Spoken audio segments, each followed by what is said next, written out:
Good morning, Master. So before I ask you a question, Master, I would like to introduce myself first. My name is Leah Q. Pantuas from grade 12 ICTA. And may I know your full name first? Yeah, my name is Hernan Magpuyo. Maspoyo. Yeah, So how old are you, Mr. Magpoyo? 25. Nakay ka ng business or company name? Now, na ako sa boundless immigration. So related ako siya sa business. Related ako siya sa BPO industry, So ang company name niya ay boundless immigration. Boundless. Immigration. Company address sa asa na siya dating? Cebu Business Park. Cebu Business Park. Yeah, Ayala. So, Mr. Magpoyo, now that I've introduced myself and you also introduced yourself, may I start asking you a question now? So, my first question is, what preparation did you make before you engage in this type of business or job? So, just to clarify the business, I don't have the business, but the business that I have in right now is basically a BPO industry. The preparation that I did before nisapa ko in this kind of industry or kind of business lineup is seeing myself nga able or capable enough to speak in English, because in this kind of kanang lineup gani or business kailangan jud fluent ka.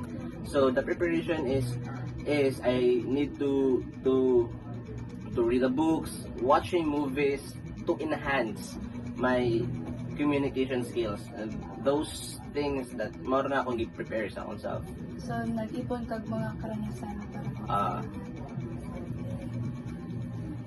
Second is, what special skills and characteristics do you have that are related to your job? Special skills that I have is I'm a kind of person kasi na trying hard, no? So, when you know me, atong kalipot ato tong system karon is lisod. So basically, call center is mao ang dali ra nga masudlan sa atong generation, or if naka sa Cebu. So, as I said earlier, the preparation that I did is mao to, reading books, watching movies that is involving English. So, to improve my English communication skills, since the business that I am into is a BPO industry. Then, how did you solve business-related problems during the early years of your business operation?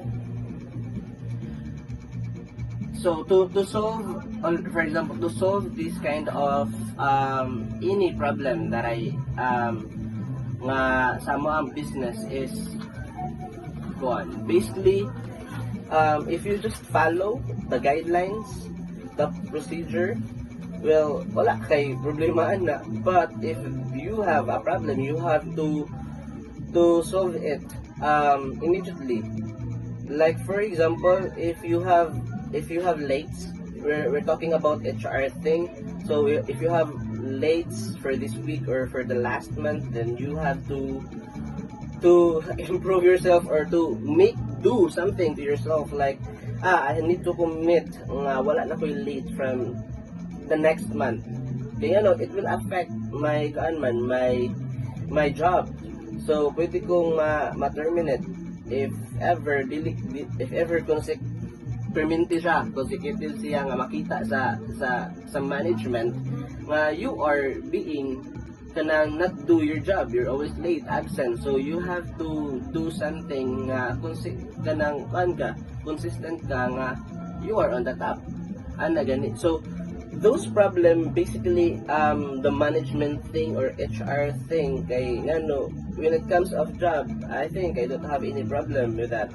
So for me, the management thing is kailangan akong ipakita nga wala akong problem. So if there is, then I have to do something immediately before it will grow pati pa or more worse thing scenario.